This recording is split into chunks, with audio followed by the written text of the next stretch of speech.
Okay बेटे, बिस्मिल्लाहिर्रहमानिर्रहीम, अस्सलाम वालेकुम, वेलकम टू ऑल। तो आज हम अपना चैप्टर 12 जो है उसको स्टार्ट करते हैं।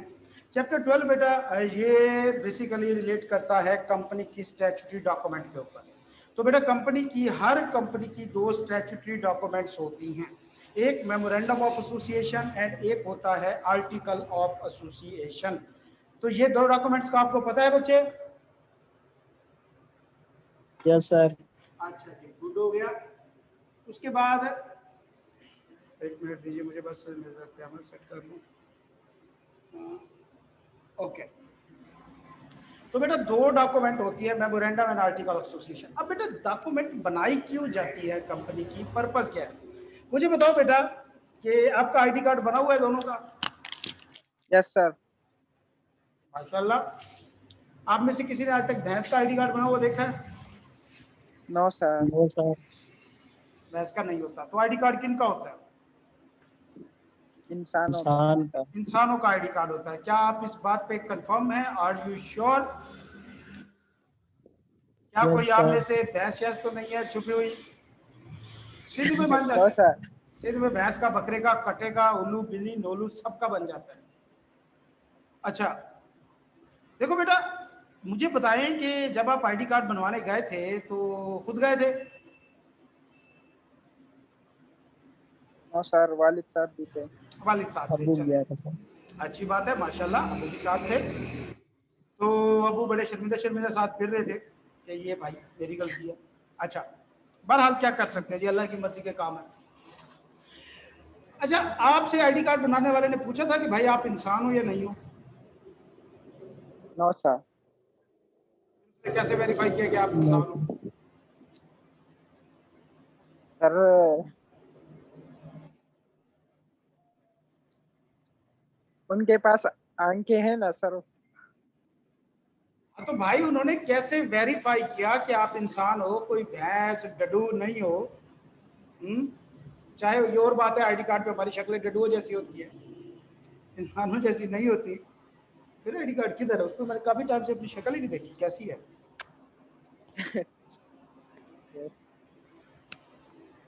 हाँ भाई, कैसे आईडी कार्ड वालों ने वेरीफाई किया था? वो भाई डडू जैसी ही है।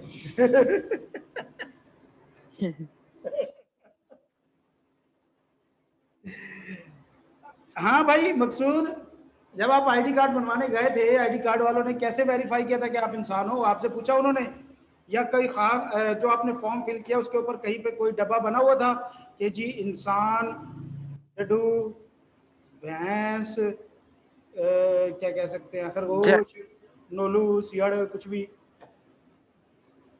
सर जेंडर वगैरह लिखा था और नाम पूछा था भाई ऐसे। जेंडर तो इंसान का ही तो जेंडर होगा ना, मेल फीमेल इंसान। पहले इंसान डिसाइड तो हो जाओ ना, मुझे डिसाइड तो करने दो ना कि आप लोग इंसान हो। सारे अपना आईडी कार्ड शो कराओ, मुझे शक है यहाँ पे कोई डडू मौजूद है।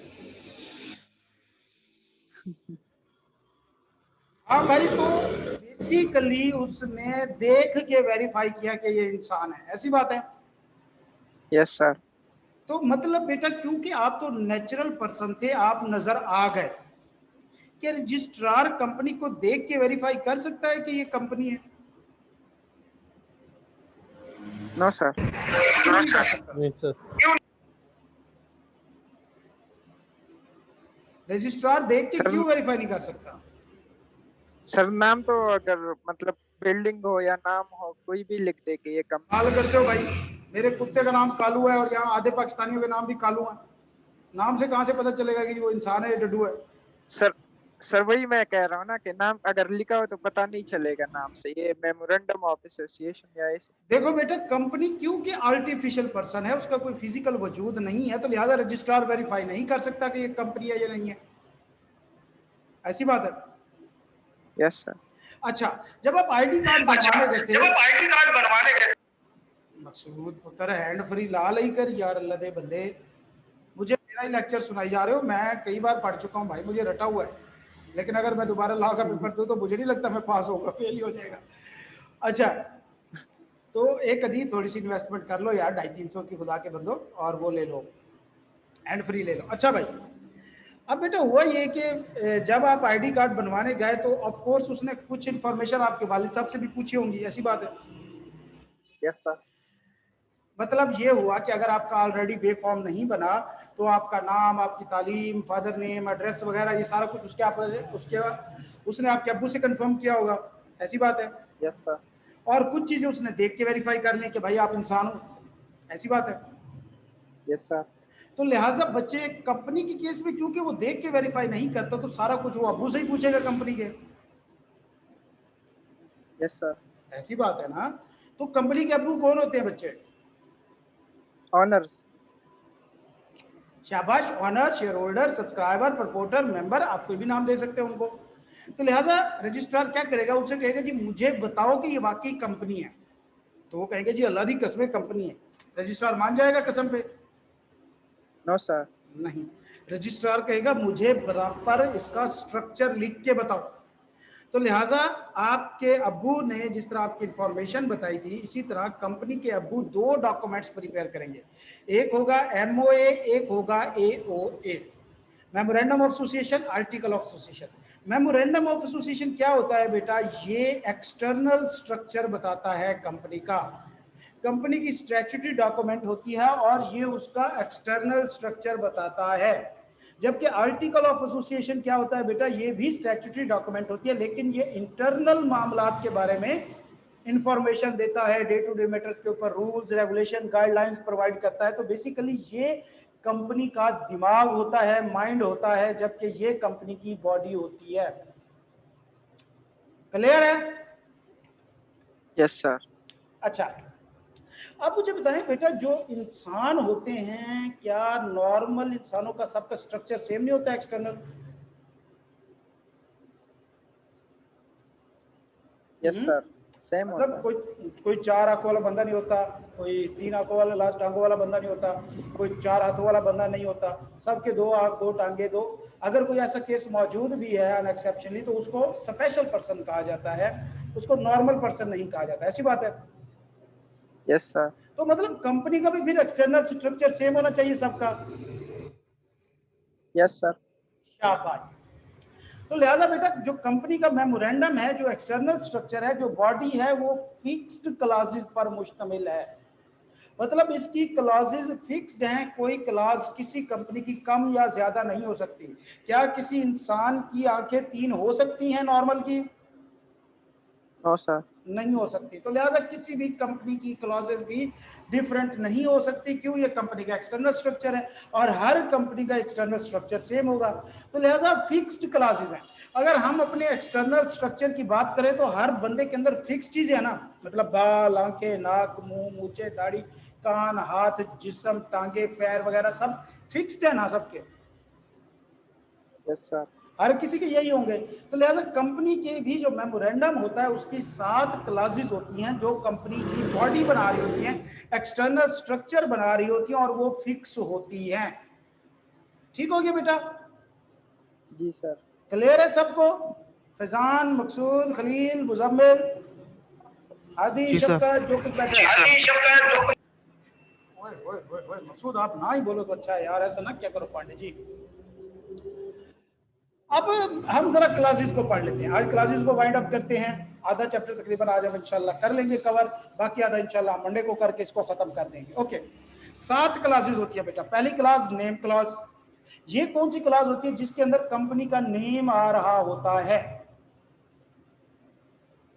ठीक है, तो कंपनी के नेम के 3 हिस्से होते हैं बेटा। मिसाल के तौर पे हम एग्जांपल लेते हैं, ABC trading private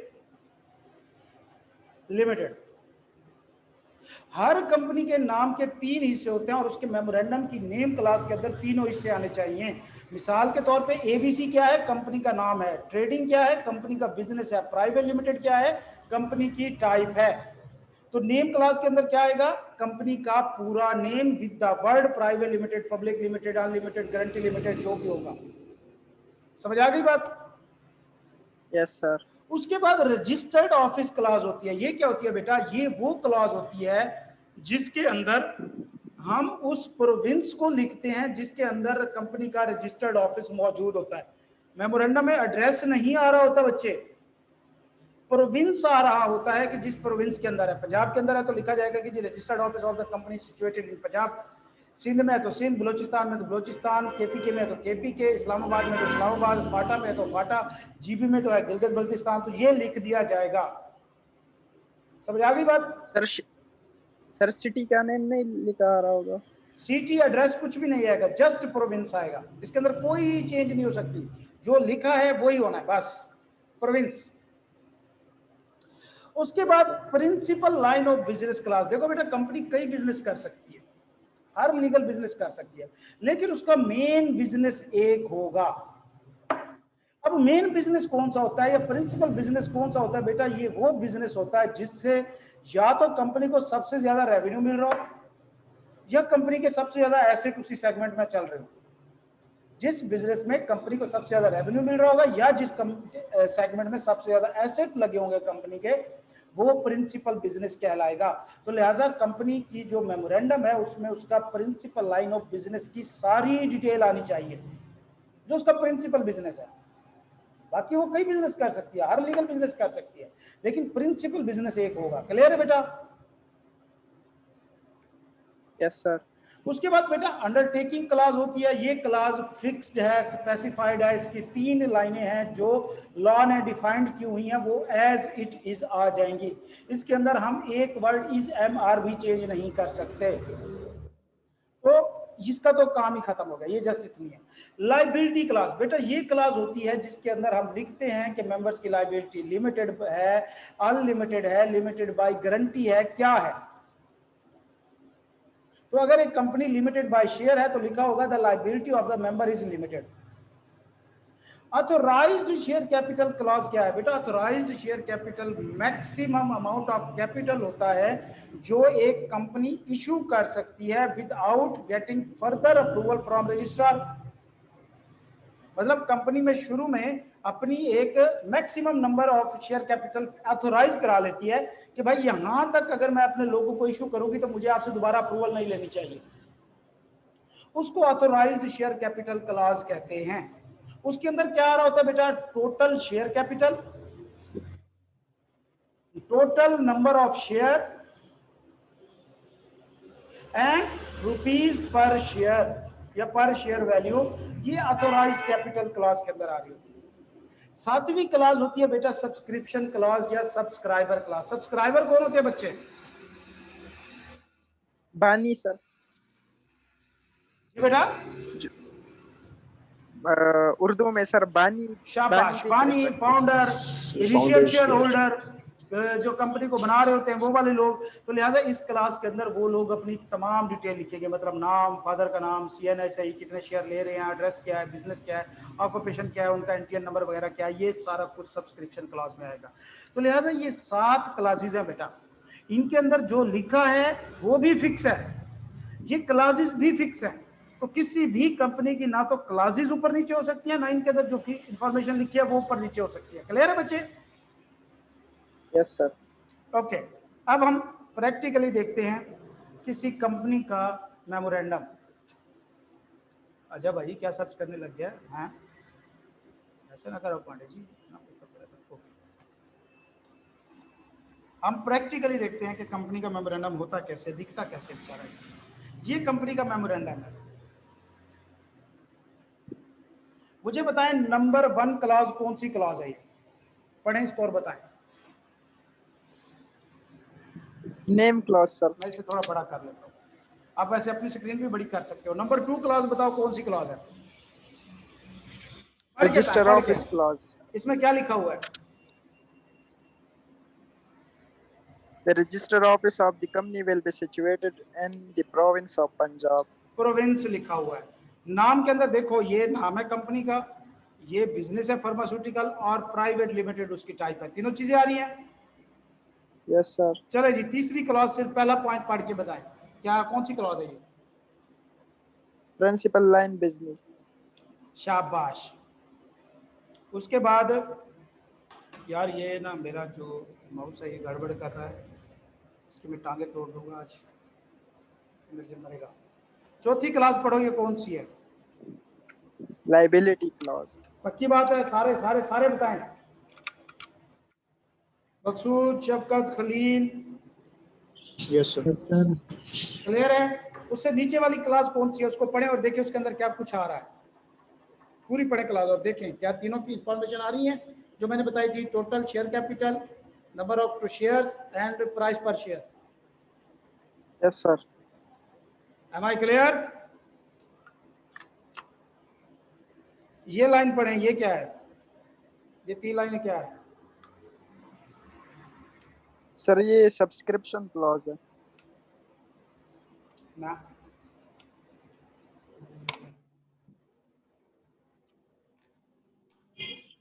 undertaking sir. Undertaking है, इसके अंदर अंडरटेकिंग कर रहे हैं क्या, who is the several person whose name address are subscribe लो are desirous of being, undertake कर रहे हैं क्या, एक्सेप्ट कर रहे हैं कि वो बीइंग फॉर्म अ कंपनी, वो कंपनी बनाना चाह रहे हैं और वो एग्री कर रहे हैं। एग्री का मतलब ही अंडरटेक करना ही होता है कि वो इतने इतने शेयर लेंगे, तो ये अंडरटेकिंग क्लॉज स्पेसिफाइड है लॉ की तरफ से, ये एज इट इज है। नीचे देखें ये वाली क्लॉज कौन सी है, टेबल जो है, सब्सक्राइबर क्लास। ये सब्सक्राइबर क्लॉज है। कौन कौन से पार्टिकुलर आ रहे हैं सब्सक्राइबर क्लॉज में, क्या कुछ आ रहा होता है,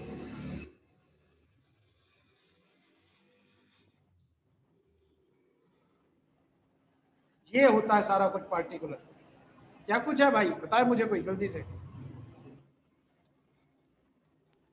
name, CNIC, father name, husband name, nationality, occupation और यूजुअल रेजिडेंशियल एड्रेस और नंबर ऑफ शेयर्स, और last signature signature. along with witness। तो भाई सातों क्लासेस क्लियर हैं?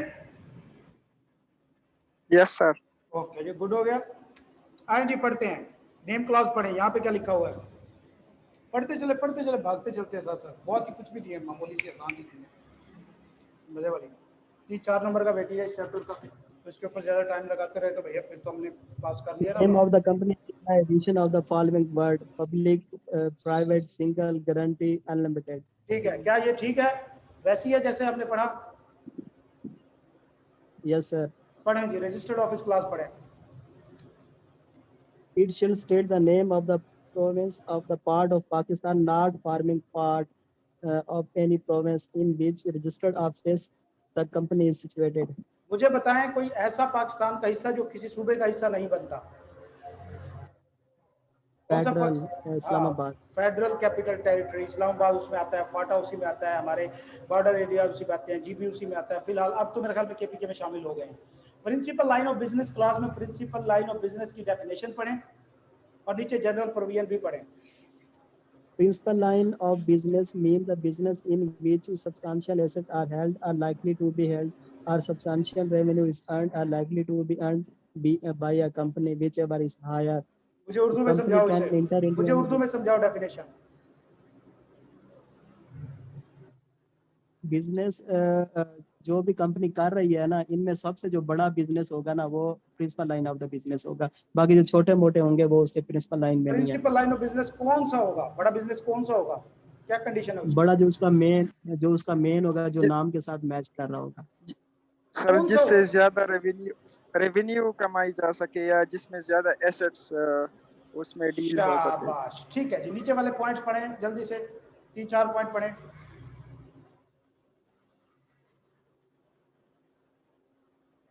A company can enter into any legal business. Business should be in accordance with name of the company, or a company shall state the business and any incidental and ancillary activities which is necessary in attaining its business objective। इसका मतलब क्या है बेटा कि company जो main business है और उसके साथ रिलेटेड जितने भी बिजनेस हैं जो उस मेन बिजनेस से रिलेटेड है, मिसाल के तौर पे जो जो कंपनी हमने देखी इसका बिजनेस फार्मास्यूटिकल था, मतलब दवाइयों का, तो साथ में अगर principal line of business class पढ़ें तो वो लिख रही है कि वो दवाइयों को जनाब जी केमिस्ट ड्रगिस्ट स्टोर करेगी, डील करेगी, health related varieties of medical preparation, chemical agents, kits, aids वगैरह, ये सारा कुछ बनाएगी। तो ये इंसिडेंटल एक्टिविटीज हैं जो मेन ऑब्जेक्टिव को अचीव करने के लिए परफॉर्म की जा रही है, लिहाजा ये भी प्रिंसिपल लाइन ऑफ बिजनेस के लिखा होना चाहिए। पढ़ें जी, पढ़ें, आगे पढ़ें। In case of any change, it shall be reported to registrar within 30 days from the change। ठीक है, Register may issue any direction in case of change ठीक है बच्चे, जी बोले। A company shall not engage in a business which is prohibited by any law for the time being in force in Pakistan or restricted by any law, rule or regulation unless necessary license, registration, permission or approval has been obtained or compliance with any other condition has been made. शाबाश। तो लिहाजा क्या कहता है, अच्छा बेटा अब दो चीजें हैं इस चैप्टर में, दो चीजों का ख्याल रखना है। एक होती है जनरल प्रोविजन, एक होता है प्रोसीजर। जिस तरह हमने पीछे एनजीओ के रिलेटेड एनजीओ क्या होती है और लाइसेंस लेने का प्रोसीजर क्या है, ये दो डिफरेंट क्वेश्चन है। यहाँ पे भी जनरल प्रोविजन डिफरेंट होंगी, procedure to change the class different होगा, ठीक है। तो लिहाजा जनरल प्रोविजन ये हैं जो हम अभी पढ़ रहे हैं, डेफिनेशन उसकी, principal line of business class की, ये जनरल प्रोविजन है सारी, कि कौन सा बिजनेस होगा, उसकी डेफिनेशन, उसने क्या कुछ लिखना है, चेंज के 30 डेज के अंदर बताना है, रजिस्ट्रार कोई भी डायरेक्शन दे सकता है, कंपनी किसी इलीगल बिजनेस में इन्वॉल्व नहीं हो सकती, प्रोहिबिटेड बिजनेस में इन्वॉल्व नहीं हो सकती, ये जनरल प्रोविजन है। क्लियर है बच्चे? चलें फैजान, आपके पास माइक है? जी सर। चले लाइबिलिटी क्लास पढ़ें जल्दी से, शाबाश।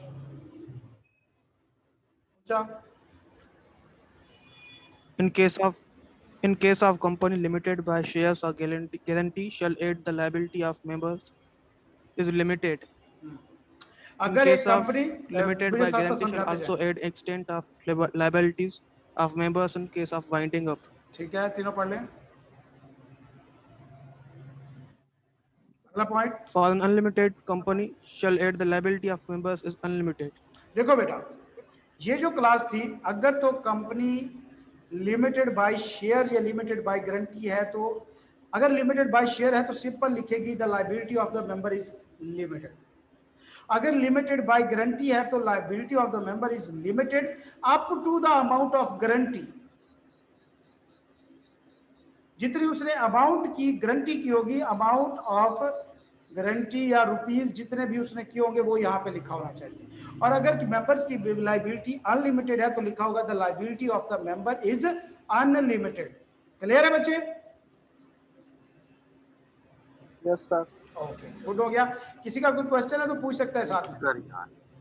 ऑथराइज्ड शेयर कैपिटल क्लास पढ़ो भाई।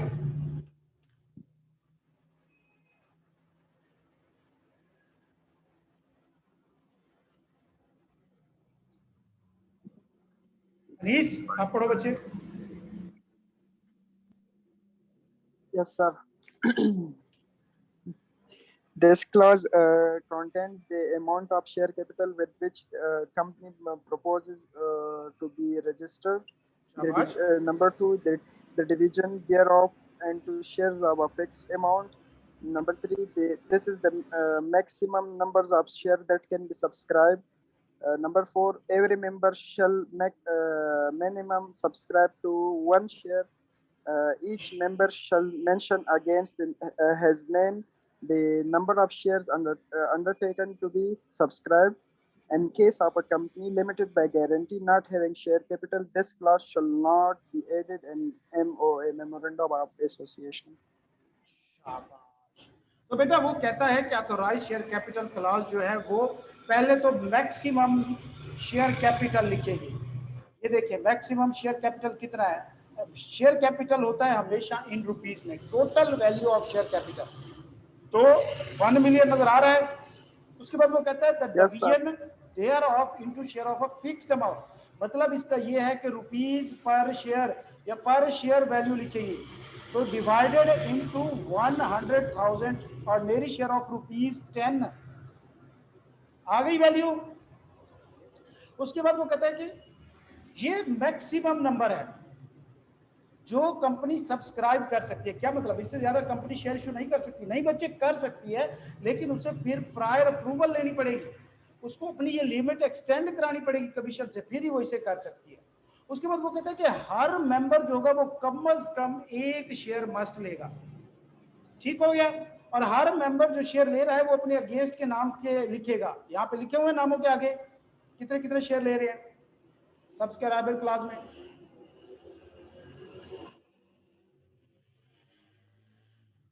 ये शेयर की वैल्यू लिखी हुई है सर, अमाउंट या टोटल शेयर लिखे होंगे? किधर बेटा?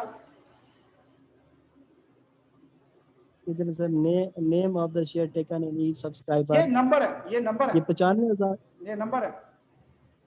जहां पे भी वैल्यू आएगी साथ में रुपीज लिखा होगा, ठीक है? ये अब देखो इन्होंने 5,000 के शेयर लिए हैं सर, या 5,000 शेयर हैं? 5,000 शेयर हैं। कितने का एक शेयर 5,000। है इसका? हाँ, 10 रुपए का एक शेयर है, तो ये 50,000 की शेयर है। 5,000 शेयर्स हैं, रुपीज में नहीं है। रुपीज में 50,000 शेयर कैपिटल हो जाएगा, ठीक है? सर जी ये नीचे जो डेट है सर, ये इधर क्या चीज है? 24 अक्टूबर 2021। हाँ, तो ये जिस दिन को कंपनी बनी थी, ये उस वो डेट है ना जिस दिन को ये मेमोरेंडम बनाया गया था। मेमोरेंडम को डेटेड होना सर चाहिए ना। सर अक्टूबर 21 है, हाँ, तो और अभी मैं आई नहीं। अगला अगला अगला पॉइंट मैं आपको यही बताने वाला था कि ये मेमोरेंडम रजिस्टर हो चुका है कंपनी का। अच्छा हाँ, सही। अब मैं आपको बताऊंगा कि जो रजिस्ट्रार होता है वो शहद पी चुका होता है, ठीक है? दिख रहा है सर वो तो। हाँ, ये शहद पिया हुआ है, ये कंपनी चल रही है, उसने कोई अमेंडमेंट डिमांड नहीं की इसमें। तो भैया रजिस्ट्रार से गलती होती है। ये नेम क्लॉज जब हम करेंगे ना, रेक्टिफिकेशन का टॉपिक, उसमें मैं आपको दिखाऊंगा यस सर कि भाई वो। रजिस्ट्रार से भी कैसे गलती होती है। तो आपने ये पहले बता दिया। यार जा यार। यस। ओके, तो ये थी भाई ऑथराइज्ड क्लास। उसके बाद अंडरटेकिंग क्लास बेटा, ये सीधी सी बात है कि स्पेसिफाइड होती है सीसीपी की तरफ से। ये देखो, ये वही 3 लाइनें हैं, पढ़ें जरा। क्या मेमोरेंडम के अंदर जो हमने देखी थी, ये वही 3 लाइनें हैं।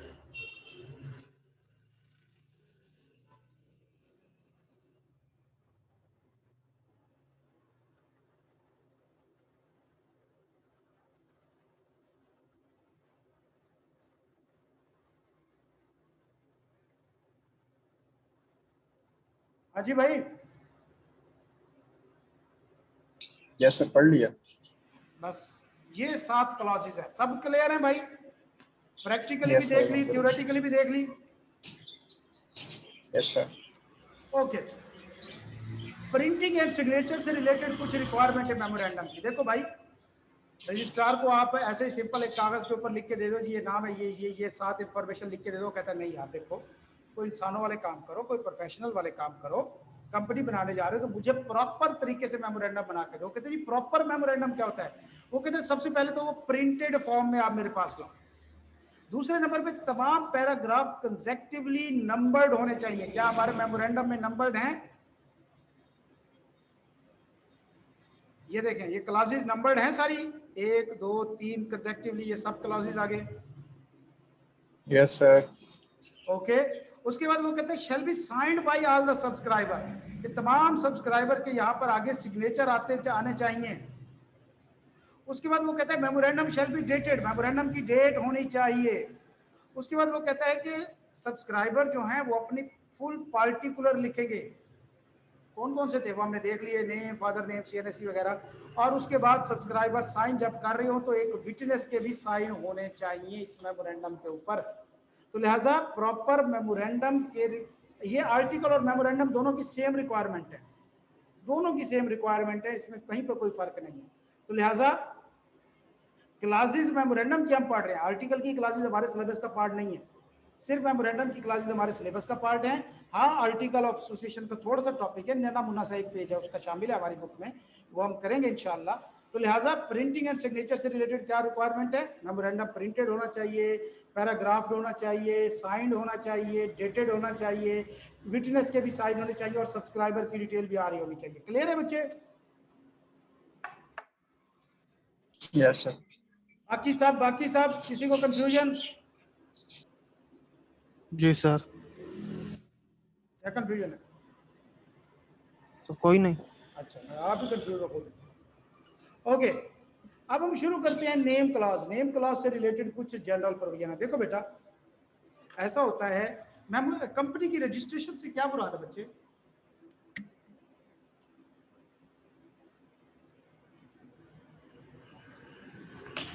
कंपनी कब रजिस्टर्ड होती है? बताएं भाई,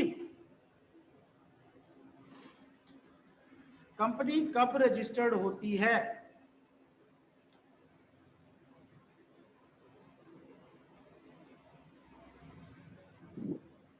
चलो बेटा जी, कोई नहीं, अल्लाह हाफ़िज़।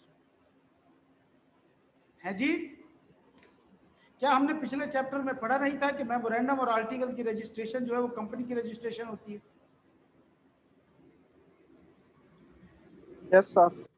तो मेमोरेंडम में कंपनी का नाम आ रहा होता है ना, जी सर। तो लिहाजा बेटा जो नाम है ना, अब देखो इंसानों के नाम तो कई हो सकते हैं, लेकिन मुझे बताएं कि क्या एक मुसलमान का नाम हो सकता है जॉनी, रॉबर्ट और आगे कालू लिखा हो? No sir. नहीं हो सकता। अच्छा, शीदा ट्रंप हो सकता है? No sir. मीदा बाइडन हो सकता है? No sir. अच्छा, फिर मतलब ये नाम कोई गलत है क्या? मतलब ये कोई गाली है क्या इस नाम में? सर ये इस्लाम में प्रोहिबिटेड है। शाबाश। तो लिहाजा बेटा जिस तरह हम इंसानों के कुछ नाम नहीं रख सकते या नहीं रखे जा सकते, तो इसी तरह कंपनीज में भी कुछ रूल्स हैं। कुछ नाम ऐसे हैं जो एससीसीपी या कमीशन कहता है कि वो नाम आप रख ही नहीं सकते, और कुछ नाम ऐसे हैं वो कहते हैं वो रख तो सकते हो लेकिन पहले मेरे से अप्रूवल लेना। तो लिहाजा बेटा कौन से नाम है जो लॉ मना करता है कि आप नहीं रख सकते? पहले नंबर पे तो तमाम वो नाम जो एससीसीपी ने नोटिफाई किए हुए हैं कमीशन ने कि नहीं रख सकते। मिसाल के तौर पे आप अपनी कंपनी के नेम में रॉयल नहीं यूज कर सकते, आप इस तरह कंपनी के नेम में जनाब जी क्या कहते हैं एजेंसी का वर्ड यूज नहीं कर सकते, फाउंडेशन का नहीं कर सकते, ट्रस्ट का वर्ड यूज नहीं कर सकते। तो ये तो वो नोटिफाइड नेम है जो आप रख के नहीं सकते। दूसरे नंबर पे कोई भी ऐसा नेम जो इनअप्रोप्रिएट या अनडिजायरेबल या डिसेप्टिव हो, धोखा देने वाला। मिसाल के तौर पे केएफसी एक कंपनी चल रही है, आप बीएफसी रख लें, क्या आई क्या एससीसीपी रजिस्टर कर देगा इसे? No sir. No, sir. नहीं, रिजेम्बलेंस है, धोखा देने के लिए आपने एक बीएफसी रख रहे हो भाई। एक मिनट लीजिए।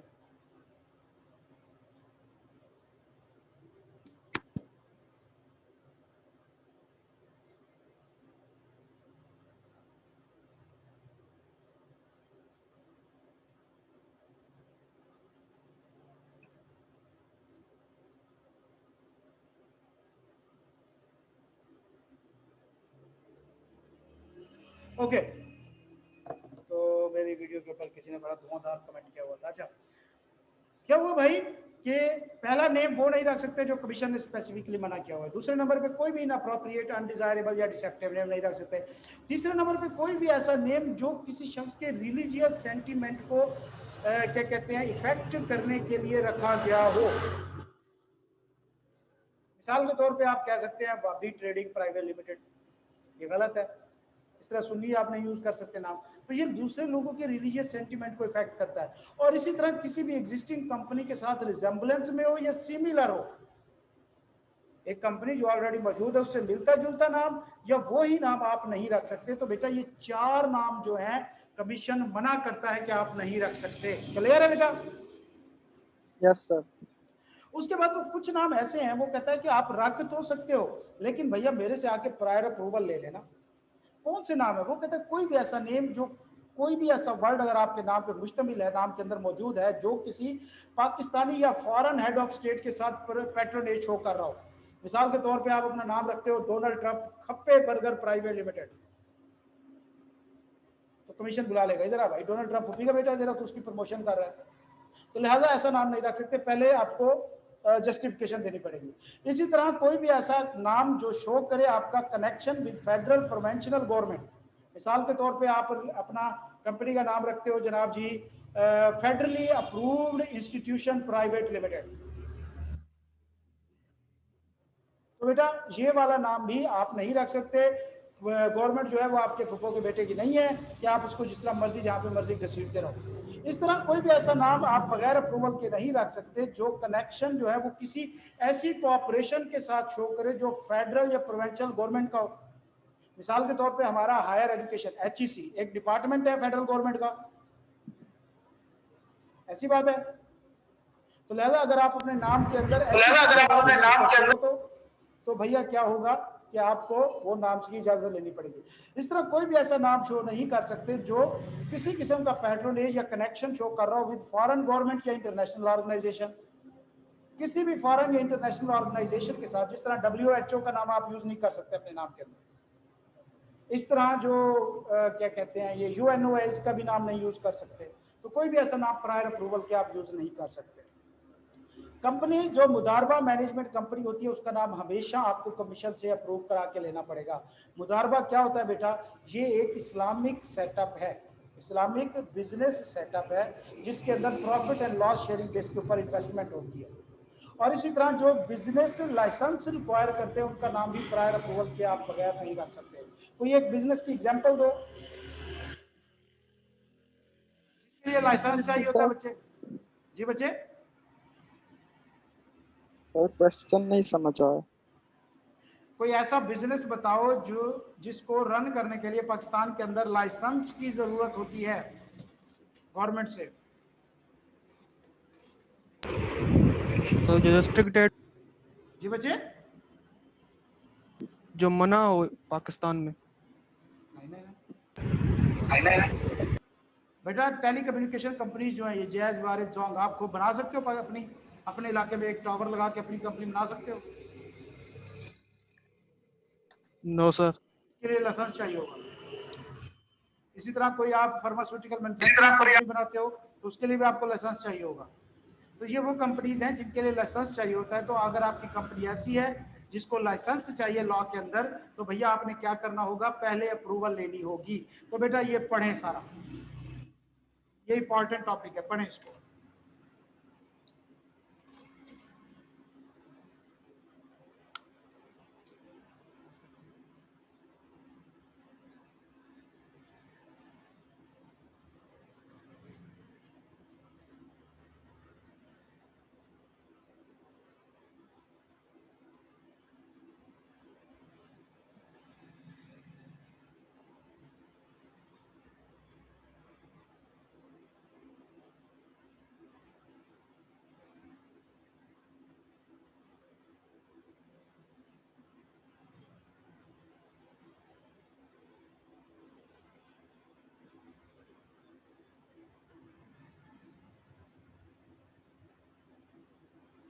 पढ़ लिया सर। पढ़ लिया, ठीक है भाई। यस। ओके बेटा।